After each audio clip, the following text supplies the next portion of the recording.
beki wa Uingereza anaitwa Mark Guehi, nahodha wa Crystal Palace yule. Nahodha wa Crystal Palace. Na kidogo hapa nyuma kidogo ni kama nahodha mwenyewe wa Crystal Palace alikuwa ametaja kwamba angependelea sana ajiunge na Real Madrid, lakini mwisho wa siku naambiwa iwapo atahitajika kuingia pale Arsenal kidogo ni kama atashawishika, manake ukiangalia Arsenal wanavyocheza kwa sasa Arsenal nzuri. Lakini nikawa kijueni na wenzangu tukipiga gumzo wakaniuliza, je, unadhani Mark Guehi kuja Arsenal ataleta nini kipya ambacho Gabriel na Saliba hawajakiweza kukitimiza pale?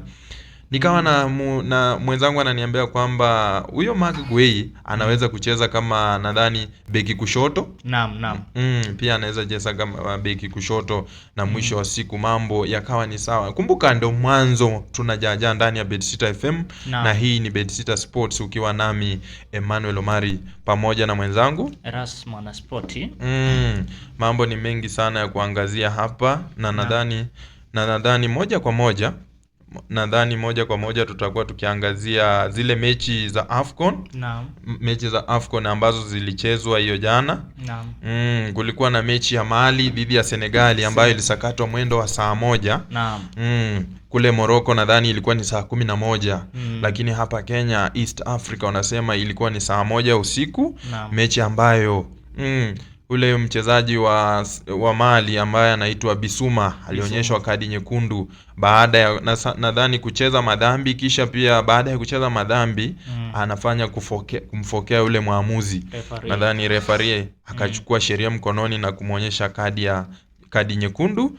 Na ni mechi ambayo iliishia kwa 1-0 kwa faida ya Senegali. Huyo Ndiaye akipata bao la ufunguzi kunako kipindi cha kwanza. Ukiangalia Iliman Ndiaye ni mshambulizi wa Everton yule. Anacheza mechi nzuri pale Everton.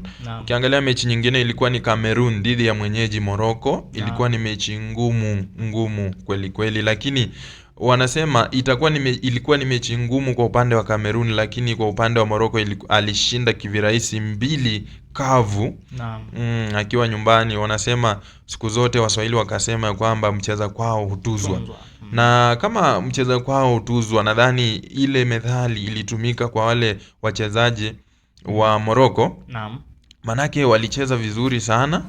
Ukiangalia Morocco walicheza vizuri sana na wakapata ushindi katika mechi hiyo, na watakuwa wakiingia katika michuano ya nadhani itakuwa ni nusu finali. Na pia leo kutakuwa na mechi. Kutakuwa na mechi za hiyo robo finali. Nadhani mwendo wa saa 1 usiku.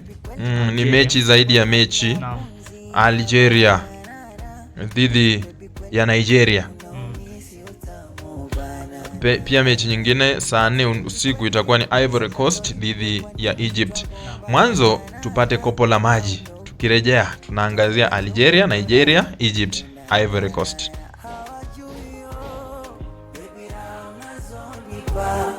Wapi unanishika na ndo maana mwengine sitaki, hawajui na navyopenda sifa, basi hapa vichwa mara najonga nipenda na unyaji. Nachotaka niwaambie unanipenda dali, hautaki kuwa na mimbali, bila mimi hauwezi, basi niambie niwaambie wajue kauna nipenda dali, usiku bila mihaulali.